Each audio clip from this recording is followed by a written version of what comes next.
In today's video, I'm going to teach you how to create case assignment rules in Salesforce. This process is essential for anyone looking to manage customer cases efficiently, ensuring they are routed to the right person or team. Case assignment rules automate this process by applying predefined logic that you set. So, let's dive into the step-by-step process. First, you'll need to navigate to the setup area in Salesforce. If you're not familiar with this, look for the gear icon typically located at the top right corner of the interface and click on it. This will open up a menu where you'll select Setup.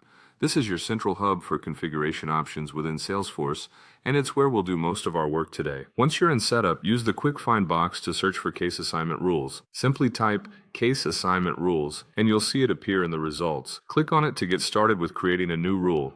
Now that you're on the Case Assignment Rules page, you'll see options for existing rules, if there are any. For our purposes, you'll want to click on New to create a fresh rule. This is where the automation begins. You'll be prompted to enter a rule name. Make this something descriptive so it's clear to anyone reviewing it what its function is. For example, you might name it High Priority Cases if it relates to urgent customer issues.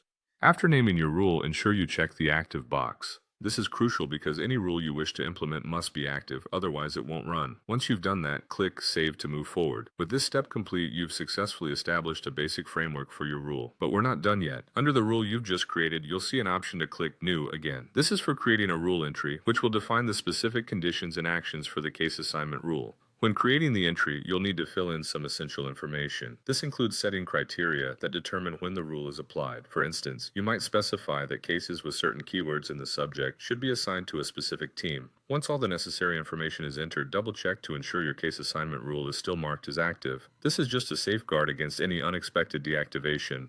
Lastly, don't forget to click Save once you're done.